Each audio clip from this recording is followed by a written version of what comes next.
There's a lot of guys on YouTube and what have you that are, Hogan experts, so they say, but they don't swing anything like Ben Hogan. If you don't swing remotely close to Ben Hogan, you don't understand the forces and torques and the way he is creating power and leverage in his golf swing. So I'll just go out and say it, that if you can't swing like Ben Hogan, you don't really know what Ben Hogan was doing.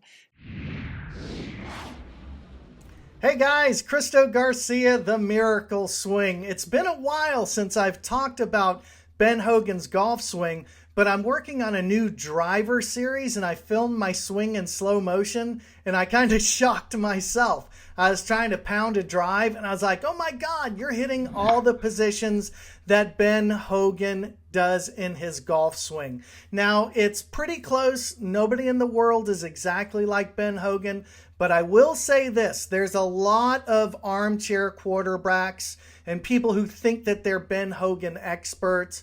But if your swing looks nothing like Ben Hogan's, you can't just hit positions statically and say, hey, this is what Ben Hogan was doing here, and hey, Ben Hogan was doing this here.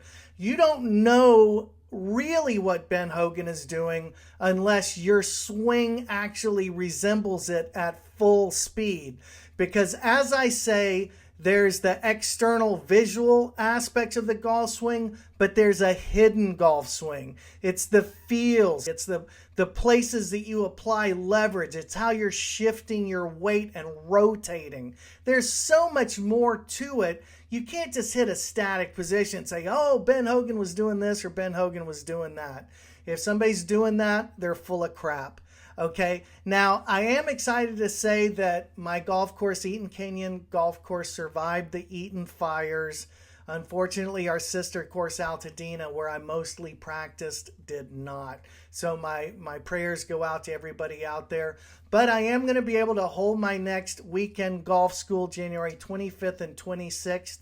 So there's 2 spots open if you'd like to come out for that. Email me, Christo at Miracle Swing Experience.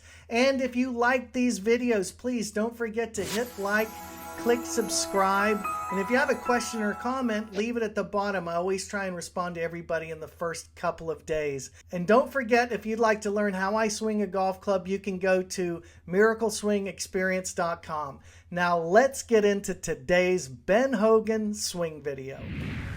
Hey guys, I am super excited to tell you that I am working on a 4-part instructional series called Miracle Drive. And I was out at the golf course hitting golf balls, just working on, trying to hit the ball nice and far. And I recorded this swing, and I was not trying to swing like Ben Hogan. I was just trying to hit this ball as hard as I could. And when I got home, I looked at it and I was like, that looks kind of close to Ben Hogan's famous golf swing. So what I wanted to do was compare the two and see what it looks like. Now, what I want to start off with is I want to differentiate between the idea of Ben Hogan opinions and Ben Hogan experts. And what I want to say is anybody can stand and hit static positions and say, Ben Hogan's doing this and Ben Hogan's doing that. But if you don't swing remotely close to Ben Hogan, you don't understand the forces and torques and the way he is creating power and leverage in his golf swing. So I'll just go out and say it, that if you can't swing like Ben Hogan, you don't really know what Ben Hogan was doing, at least at a more granular level. It's very easy to look at a swing and have an opinion, but it's a completely different thing to be able to energize the club, create leverage, and hit the ball solid with that swing.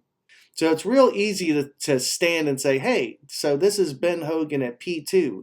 And this is Ben Hogan at P3, and you stand there and imitate it.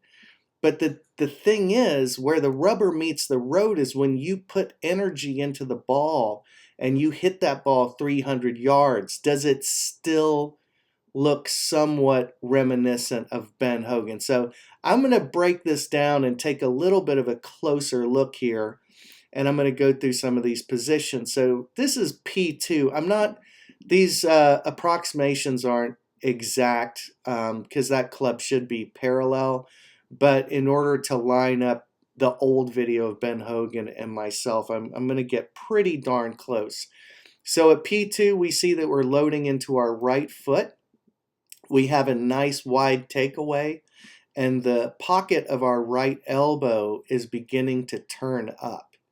Okay, so this is an interesting point to take a look at. So let's move to P3. Now, one of the things that we're going to see here that a lot of people don't understand is Mr. Hogan began to hinge that club up a little bit earlier than a lot of people. And this sets up what I call the pump handle move, which we'll talk about in just a moment. But at left arm parallel, we see that nice L shape with the club shaft. Now, it's at this point that we start to make our move to the top, and now we're already pressuring towards the target side. Okay, so here Mr. Hogan's camera is at a higher angle than mine. My camera angle is a little bit lower, but it actually looks like Mr. Hogan's right leg is a little bit straighter than mine, but you'll see the kick of our left knee is inside of the ball. Very, very similar.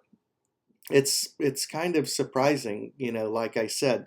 But now we're going to really start to dig into how we're using forces and torques to get this club face back onto the ball. And this is where it really becomes interesting, in my opinion.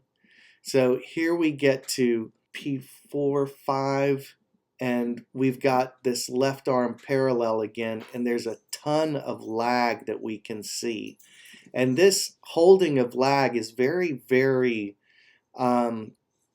it's important in the Hogan swing, and I'm not trying to hold lag. I'm trying to hit the ball very firmly. Okay, so I'm pressuring to my lead side, and I'm pulling that club down, or rather, shall I say, the club begins to fall, and I'm saving that energy. That's what creates the lag. So let's go down a little bit further here. I would like if both of our clubs were a little bit more parallel, but this is about as close as I can get. And you're going to see we have that kind of, I call it the cowboy move, where the knees start to spread and the pressure is, we're pressing off of the inside of our right foot, and there's still a lot of flex in that left leg. So now we're going to move forward to, again, I wish we had a really good impact position, but Hogan's video doesn't have the exact impact position. So this is just post-impact. And I find this interesting. Now, talking about forces and torques, we're going to see that the shape of the arms is very similar. First, I want to point out that our upper left arm is really tied in to our chest. Okay. Now, we're also going to notice that our arm structure is very similar, and that release of the club is left with loft, as you may have heard me talk about before.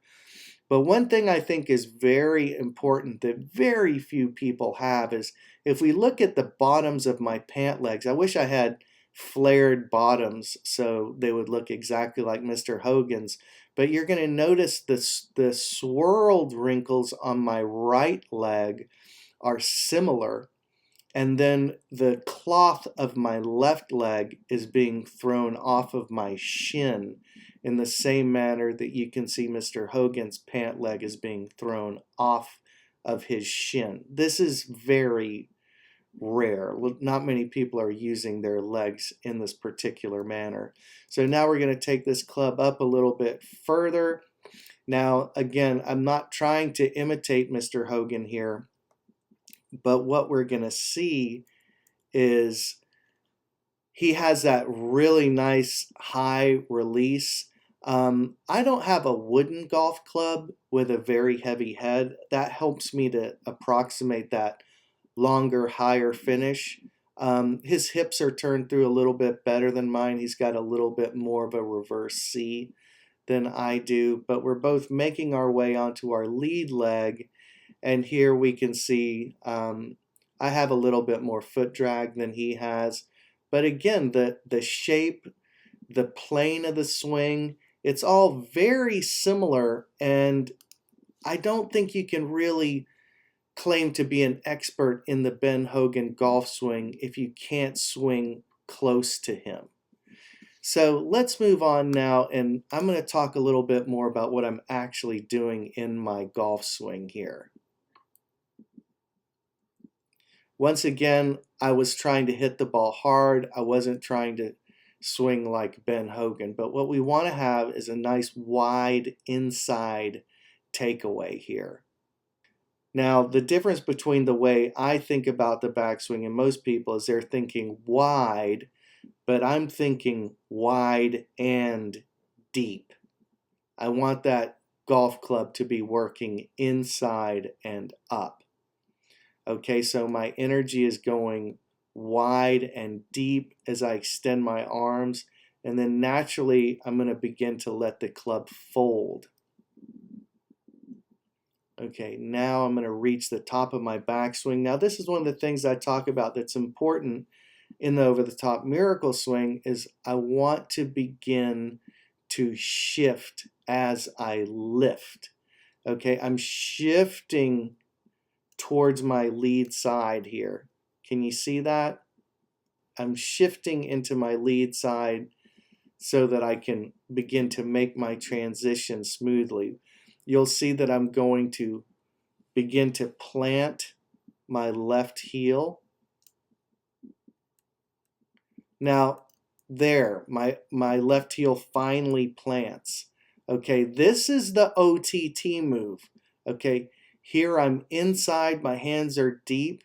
I'm going to plant and recenter my body weight into the ground between my legs, okay?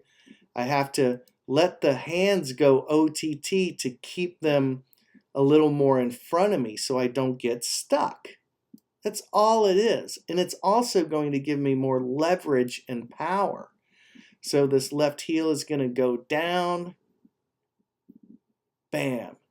And now I'm in a good position where I can use my legs, drive my hips through the ball, and release that club screaming right at that golf ball with my club face perfectly square to my target line. And you'll see I have a nice looking, Hogan look here with the rear tilt of my body. This is a driver, so we're going to have a little bit more tilt to the rear than we're ever going to have with an iron. You're going to see the cloth on my pant legs is being thrown towards the target, showing that I have good leg drive. And now this club is going to extend towards the target. This is nice extension here. And then I'm going to let the energy of that club pull me up onto my lead leg as I watch the ball sail out towards the target. So this is pretty good in my opinion. I'm pretty happy with this golf swing. I think I'm swinging really well. I really am excited to produce this Miracle Drive 4-part video series. It's going to cover technique, tools, training, and accuracy. Okay, because I've picked up over 60 yards since I started this journey, and I'm 55 years old. The longest I could hit a ball before I started was 258 yards. Now my longest is 332 yards, which is a gain of, let's see, what's that, 74 yards. And this is what I want to share with the world is you got to learn how to be able to swing with good technique plus speed training is going to get you where you want to be. And then you get a driver that's fit for you that has the right spin and loft, then you're going to be able to launch that bad boy. And as long as you can keep that face square and slam the door, you're going to hit that ball where you're looking. And that is the key to scoring great, getting rid of doubles. Doubles come from missing fairways. Doubles and worse are what keep people from shooting in the 70s. So with that, I hope this lesson helps you, and I hope you hit them long and hit them straight. It feels like you can't miss. I hit over 200 balls, 0 slice. Pretty. Yeah, like I'm trying to mess one up on purpose and I can't. I am a miracle swinger. And thank you so much.